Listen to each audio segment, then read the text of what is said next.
Haven. And not only the substantive laws, but some of the procedural laws. Procedural laws began to be recognized and to develop in the colonies as the colonies grew and the need for judicial determination grew. But this is an interesting discourse on why the New Haven colony appointed Governor Eaton to compile a code of laws for them. And it's also interesting to note the reason he was chosen was because he was godly and judicious. And here we simply see that, as with the Massachusetts laws and the body of liberties, the laws of Moses were adopted, and specifically adopted, in the laws of the New Haven colony.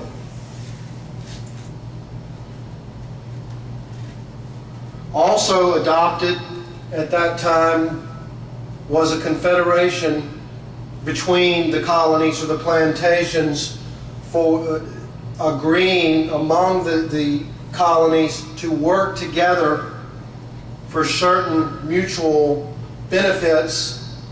And this, many believe, many point to this as the actual first Constitution in the United States.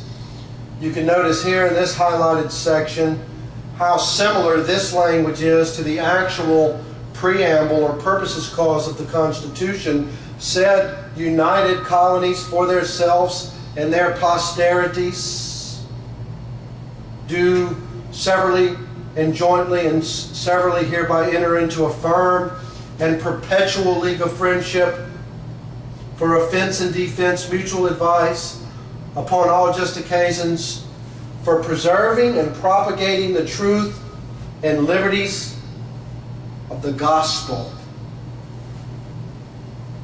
This is one clause that didn't make it into the Constitution, but it should be understood in interpreting this clause of our Constitution. You see how similar the flow, the ring, and some of the language is in this first agreement between the colonies.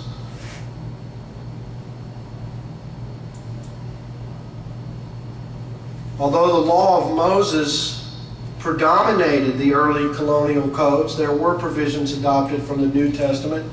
Here we see the Golden Rule adopted in the Massachusetts colony. We see other provisions in the New Haven colony from number 16 and Acts 25, where Paul appeals to Caesar, is cited as an authority for some of their appeals procedures in that colony.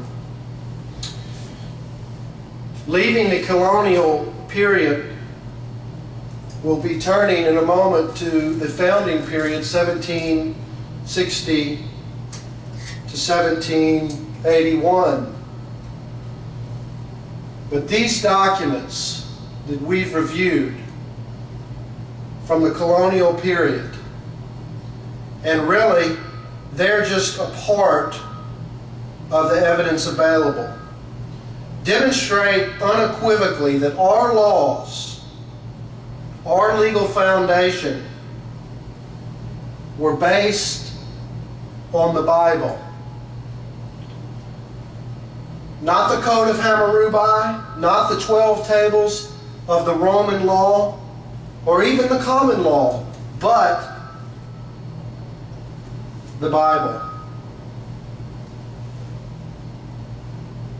Now, the Dark Ages were really not over yet. King James, the defender of the faith, is gone in this period. And the new King of England, the British Empire, is not so impressed with the body of liberties. He's not so impressed with the Code of Eaton or the confederation between the colonies. He believes in divine appointment, that God made him king and that no man or group of men have the right to say otherwise. And he began to dictate certain terms and conditions to the American colonies that weren't exactly popular. And men who had enjoyed freedom and were accustomed to submitting only to a fair rendering of God's laws were now being told to submit to the commands of a king across an ocean, whether they liked them or not. And a new discussion emerges, a discussion of the right of men to institute government among themselves. At the forefront of this discussion is a work written by an Englishman by the name of John Locke, and his work, Two Treatises of Government, where Locke refutes the idea that God gave one man the right to own everything and the right to rule everyone. Locke taught that God gave every man that which he is, gave him a physical body capable of work, capable of labor, and that when each man used his abilities that God gave him, he had the right to property from his work, from his labor, from his pain and suffering. He became the owner of the object he created. He became the owner of the property, the land that he improved, that he made fertile, that he made productive. And it was this concept, articulated by John Locke, that the Americans used to directly refute the claims of the British Empire to rule over them through the divine appointment of God, which they advanced and advocated.